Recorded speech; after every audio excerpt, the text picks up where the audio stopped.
राधे राधे भैया बहनों। आज की इस कक्षा में आप सभी का अभिनंदन। आज पढ़ेंगे हम बसंत भाग 1 का पाठ 6 पार नज़र के। ये एक काल्पनिक कहानी है जिसको लिखा है जयंत विष्णु नार्लेकर जी ने। इसमें लेखक ने मंगल ग्रह के जीवन के बारे में बताया है।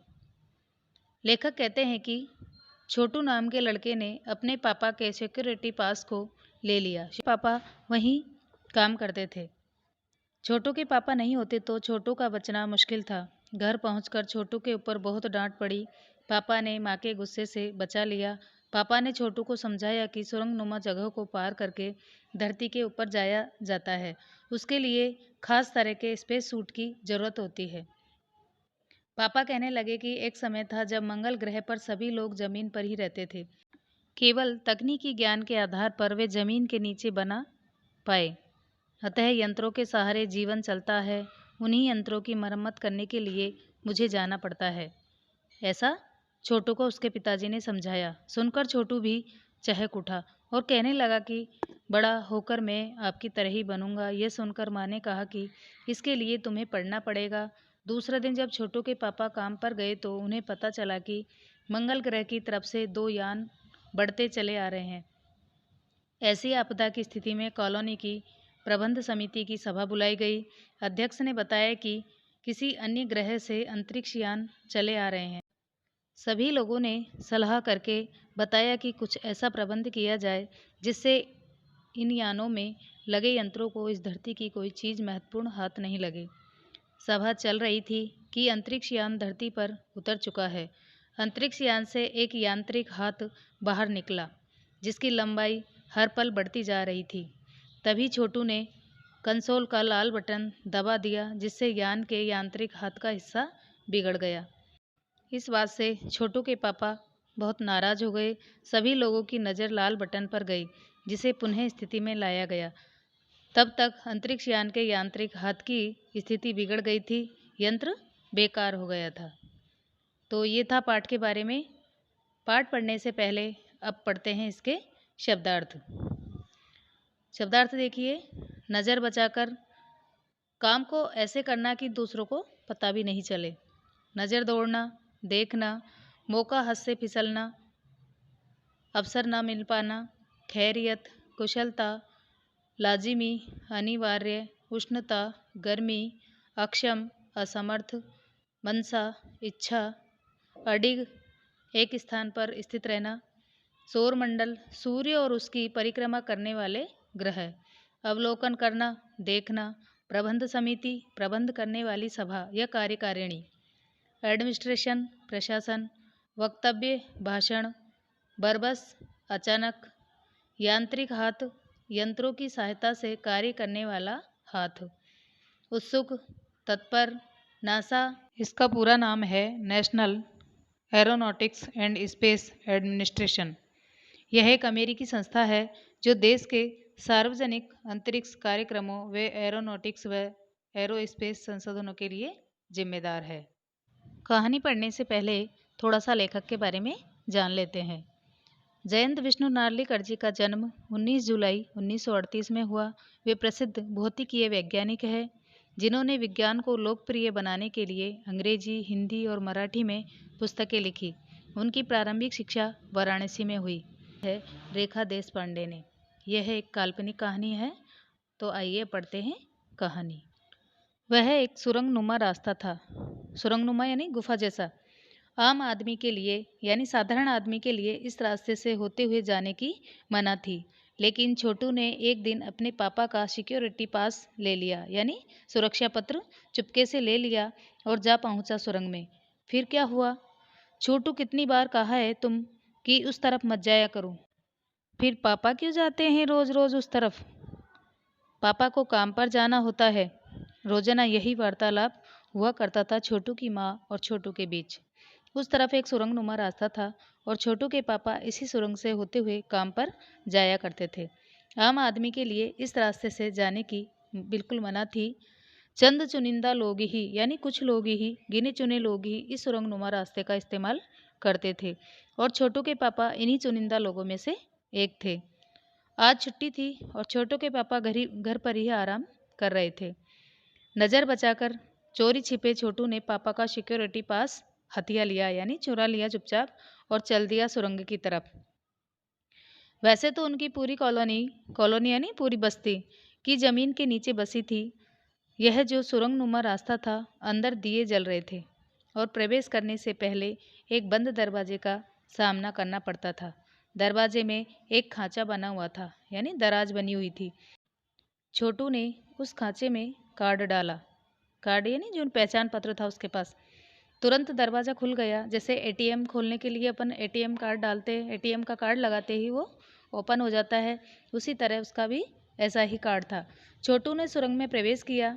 अंदर वाले खांचे में सिक्योरिटी पास आ पहुंचा था, उसे उठा लिया। कार्ड उठाते दरवाज़ा बंद हुआ। छोटू ने चारों तरफ नज़र दौड़ाई। सुरंग नुमा वह रास्ता ऊपर की तरफ जाता था, यानी ज़मीन के ऊपर का सफ़र कर आने का मौका मिल गया था उसको। मगर कहाँ, मौका हाथ लगते ही फिसल गया। सुरंग में जगह जगह लगाए निरीक्षक यंत्रों की जानकारी छोटू को नहीं थी। निरीक्षक यंत्र यानी कैमरे लगे हुए थे, वहाँ कौन आ रहा है कौन जा रहा है। मगर छोटू के प्रवेश करते ही पहले निरीक्षक यंत्र में संदेहास्पद यानी भ्रम की स्थिति पैदा हो गई। इतने छोटे कद का व्यक्ति सुरंग में कैसे आया? दूसरे निरीक्षक यंत्र ने तुरंत छोटू की तस्वीर खींच ली। किसी एक नियंत्रण केंद्र में इस तस्वीर की जांच की गई और खतरे की सूचना दी गई। इन सारी गतिविधियों से छोटू बिल्कुल अनजान था और वो आगे बढ़ा जा रहा था। तभी जाने कहाँ से सिपाही दौड़े चले आए, छोटू को पकड़कर वापस घर छोड़ आए। घर पर माँ छोटू का इंतजार कर रही थी। बस अब छोटू की खैरियत नहीं थी। छोटू के पापा न होते तो छोटू का बचना ही मुश्किल था। छोड़ो भी, मैं इसे समझा दूंगा सब, फिर वह ऐसी गलती कभी नहीं करेगा। पापा ने छोटू को बचा लिया। बोले, छोटू, मैं जहाँ काम करता हूँ ना, वह क्षेत्र जमीन से ऊपर है और आम आदमी वहाँ नहीं जा सकता, क्योंकि वहाँ के माहौल में जी नहीं सकता। तो फिर आप कैसे जाते हैं वहाँ? छोटू का सवाल लाजिमी था। लाजिमी का अर्थ होता है महत्वपूर्ण। मैं वहाँ एक खास किस्म का सूट पहनकर जाता हूँ। इस स्पेस सूट से मुझे ऑक्सीजन मिलता है, जिससे मैं सांस ले सकता हूँ। इसी स्पेस सूट की वजह से बाहर की ठंड से मैं अपने आप को बचा सकता हूँ। खास किस्म के जूतों की वजह से ज़मीन के ऊपर मेरा चलना मुमकिन होता है। ज़मीन के ऊपर चलने फिरने के लिए हमें एक विशेष प्रकार का प्रशिक्षण दिया जाता है, यानी ट्रेनिंग। छोटू सुन रहा था। पापा आगे बताने लगे, एक समय था जब अपने मंगल ग्रह पर सभी लोग जमीन के ऊपर ही रहते थे, बगैर किसी तरह के यंत्रों की मदद के, बगैर किसी खास किस्म की पोशाक के। हमारे पुरखे जमीन के ऊपर रहा करते थे, लेकिन धीरे धीरे वातावरण में परिवर्तन आने लगा। कई तरह के जीव धरती पर रहा करते थे, एक के बाद एक सब मरने लगे। इस परिवर्तन का कारण था सूरज में हुआ परिवर्तन। सूरज में से हमें रोशनी मिलती है, उष्णता मिलती है। उष्णता यानी गर्मी। इन्हीं तत्वों से जीवों का पोषण होता है। सूरज में परिवर्तन होते ही यहाँ का प्राकृतिक संतुलन बिगड़ गया। प्रकृति के बदले हुए रूप का सामना करने से यहाँ के पशु पक्षी, पेड़ पौधे, अन्य जीव अक्षम साबित हुए। अक्षम का अर्थ होता है असमर्थ। केवल हमारे पूर्वजों ने इस स्थिति का सामना किया। अपने तकनीकी ज्ञान के आधार पर हमने ज़मीन के नीचे अपना घर बना लिया। ज़मीन के ऊपर लगे विभिन्न यंत्रों के सहारे हम सूर्य शक्ति, सूरज की रोशनी और गर्मी का इस्तेमाल करते आ रहे हैं। उन्हीं यंत्रों के सहारे हम यहाँ ज़मीन के नीचे रह रहे हैं। यंत्र सुचारू रूप से चलते रहे, इसके लिए बड़ी बड़ी सतर्कता बरतनी पड़ती है, सावधानियाँ बरतनी पड़ती है। मुझे जैसे कुछ चुनिंदा लोग ही इन यंत्रों का ध्यान रखते हैं। बड़ा हो जाऊंगा तो मैं भी यही काम करूंगा। छोटू ने अपनी मनसा जाहिर की, यानी अपनी इच्छा व्यक्त की। बिल्कुल, मगर उसके लिए खूब पढ़ना होगा। माँ और पापा की बात सुननी होगी, माँ ने कहा। दूसरे दिन छोटू के पापा काम पर चले गए। देखा तो कंट्रोल रूम का वातावरण बदला बदला सा था। शिफ्ट खत्म करके जा रहे स्टाफ के प्रमुख ने टीवी स्क्रीन की तरफ इशारा किया। स्क्रीन पर एक बिंदु झलक रहा था। वह बताने लगा, यह कोई आसमान का तारा नहीं है, क्योंकि कंप्यूटर से पता चल रहा है कि यह अपनी जगह अडिग नहीं रहा। पिछले कुछ घंटों के दौरान इसने अपनी जगह बदली है। कंप्यूटर के अनुसार यह हमारी धरती की तरफ बढ़ता चला आ रहा है। अंतरिक्ष यान तो नहीं है। अंतरिक्ष यान का अर्थ होता है ग्रहों के बीच चलने वाला जो यंत्र होता है। छोटू के पापा ने अपना भ्रम प्रकट किया। संदेह हमें भी है, आप अब इस पर बराबर ध्यान रखिएगा। छोटू के पापा सोच में डूब गए। क्या सचमुच अंतरिक्ष यान होगा? सौर मंडल में हमारी धरती के अलावा और कौन से ग्रह पर जीवों का अस्तित्व होगा? कैसे हो सकता है? और अगर होगा भी तो क्या इतनी प्रगति कर चुका होगा कि अंतरिक्ष यान छोड़ सके? वैसे तो हमारे पूर्वजों ने भी अंतरिक्ष यानों उपग्रहों का प्रयोग किया था, मगर अब हमारे लिए असंभव है। उसके लिए आवश्यक मात्रा में ऊर्जा तो हो। काश इस नए मेहमान को नज़दीक से देखा जा सकता है। हाँ, अगर वह इसी तरफ आ रहा होगा तब तो ये संभव हो सकेगा। देखें, अब अंतरिक्ष यान से एक यांत्रिक हाथ बाहर निकला। हर पल उसकी लंबाई बढ़ती ही जा रही थी।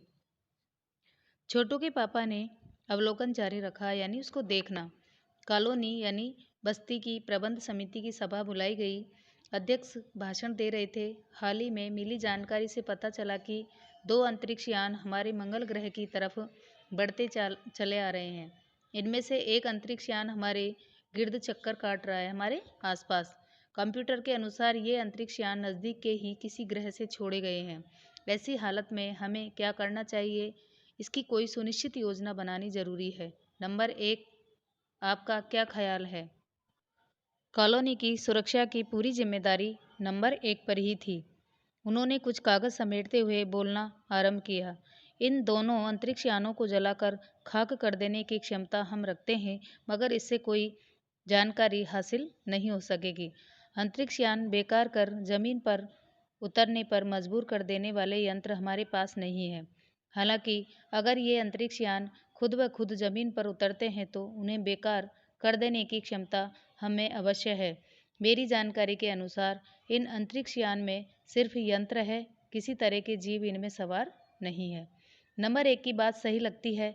नंबर 2 एक वैज्ञानिक थे। वे बोले, हालांकि यंत्रों को बेकार कर देने में भी खतरा है। इनमें बेकार होते ही दूसरे ग्रह के लोग हमारे बारे में जान जाएंगे, इसलिए मेरी राय में हमें सिर्फ अवलोकन करते रहना चाहिए।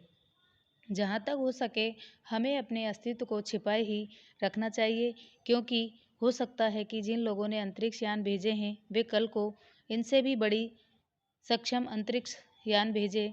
हमें यहाँ का प्रबंध कुछ इस तरह रखना चाहिए जिससे हम यंत्रों को यह गलतफहमी हो सके कि इस जमीन पर कोई भी चीज़ इतनी महत्वपूर्ण नहीं है कि जिससे वे लाभ उठा सके। अध्यक्ष महोदय से मैं निवेदन करता हूँ कि इस तरह का प्रबंध हमारे यहाँ किया जाए। नंबर 3 सामाजिक व्यवस्था का काम देखते थे।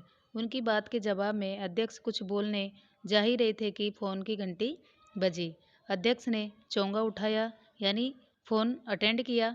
1 मिनट बाद सभा को संबोधित करते हुए उन्होंने कहा, भाइयों, अंतरिक्ष यान क्रमांक 1 हमारी ज़मीन पर उतर चुका है। वह दिन छोटू के लिए बड़ा ही महत्वपूर्ण दिन था। पापा उसे कंट्रोल रूम ले गए थे। यहाँ से अंतरिक्ष यान क्रमांक 1 साफ नजर आ रहा था। कैसा अजीब लग रहा है यहाँ, इसके अंदर क्या होगा पापा? छोटू ने पूछा। अभी नहीं बताया जा सकता, दूर से ही उसका निरीक्षण जारी है। उस पर बराबर हमारा ध्यान है और उसके हर अंग पर हमारा नियंत्रण है। वक्त आने पर ही हम अगला कदम उठाएंगे, छोटू के पापा ने बताया। उन्होंने छोटू को एक कंसोल दिखाया जिस पर कई बटन थे। अब अंतरिक्ष यान से एक यांत्रिक हाथ बाहर निकला। हर पल उसकी लंबाई बढ़ती जा रही थी। वह शायद जमीन तक पहुंचकर मिट्टी उकेलना चाहता था। सब लोग स्क्रीन पर दिखाई दे रही अंतरिक्ष यान की इस हरकत को ध्यान से देख रहे थे, शिवा एक के उसका ध्यान कहीं और ही था। छोटू का सारा ध्यान कंसोल पैनल पर। कंसोल का एक बटन दबाने की अपनी इच्छा को वह रोक नहीं पाया और वह लाल लाल बटन उसे बरबस अपनी तरफ खींच रहा था। और सहसा खतरे की घंटी बजी। सबकी निगाहें कंसोल पर मुड़ी। पापा ने छोटू को अपनी तरफ खींचते हुए एक थप्पड़ रसीद कर दिया और लाल बटन को पूर्व स्थिति में ला रखा। मगर उस तरफ अब अंतरिक्ष यान के उस यांत्रिक हाथ की हरकत सहसा रुक गई थी। यंत्र बेकार हो गया था। उधर पृथ्वी पर national aeronautics and space administration द्वारा प्रस्तुत वक्तव्य ने सबका ध्यान अपनी तरफ आकर्षित कर लिया। मंगल की धरती पर उतरा हुआ अंतरिक्ष यान वाइकिंग अपना निर्धारित कार्य कर रहा है। हालांकि किसी अज्ञात कारणवश अंतरिक्ष यान का यांत्रिक हाथ बेकार हो गया। नासा के तकनीशियन इस बारे में जांच कर रहे हैं तथा इस यांत्रिक हाथ को दुरुस्त यानी ठीक करने के प्रयास भी जारी है। इसके कुछ ही दिनों बाद पृथ्वी के सभी प्रमुख अखबारों ने छापा। नासा के तकनीशियों को रिमोट कंट्रोल के सहारे वाइकिंग को दुरुस्त करने में सफलता मिली। यांत्रिक हाथ ने अब मंगल की मिट्टी के विभिन्न नमूने इकट्ठे करने का काम आरंभ कर दिया है। पृथ्वी के वैज्ञानिक मंगल की इस मिट्टी का अध्ययन करने के लिए बड़े उत्सुक थे। उन्हें उम्मीद थी कि इस मिट्टी के अध्ययन से इस बात का पता लगाया जा सकेगा कि क्या मंगल ग्रह पर भी पृथ्वी की ही तरह जीव सृष्टि का अस्तित्व है। यह प्रश्न आज भी एक रहस्य है। अब करते हैं इसके प्रश्नोत्तर। प्रश्न 1, छोटू का परिवार कहाँ रहता था? उत्तर देखिए, छोटू का परिवार पृथ्वी के नीचे घर बनाकर रहता था। वह यंत्रों की सहायता से अपना जीवन बिताते थे। प्रश्न 2, छोटू को सुरंग में जाने की इजाज़त क्यों नहीं थी? उत्तर देखिए, छोटू को सुरंग में जाने की इजाज़त इसलिए नहीं थी क्योंकि वह बहुत छोटा था और यंत्रों की सुरक्षा के बारे में नहीं जानता था। आम व्यक्ति को सुरंग में जाने की मना थी। कुछ चुनिंदा लोगों को यह प्रशिक्षण दिया जाता था। इस कारण छोटू को सुरंग में जाने की इजाज़त नहीं थी। प्रश्न 3, कंट्रोल रूम में जाकर छोटू ने क्या देखा और उसने क्या हरकत की? उत्तर देखिए, कंट्रोल रूम में जाकर छोटू ने कंसोल पैनल देखा। कंसोल पैनल को हिंदी में बोलते हैं सलाहकार। एक मशीन का सलाहकार, यानी पूरे यंत्र उस बटन के सहारे चलता था। उस पर कई बटन लगे हुए थे। सब लोग वहां लगे स्क्रीन पर देख रहे थे। अंतरिक्ष यान से निकले हाथ मिट्टी लेने को बढ़ रहे थे। छोटू ने कंसोल पर लगे बटन को दबा दिया। छोटू की इस हरकत पर उसके पापा ने उसको एक थप्पड़ मार दिया। प्रश्न 4, कहानी के अनुसार मंगल ग्रह पर कभी जनजीवन था, वह नष्ट कैसे हो गया?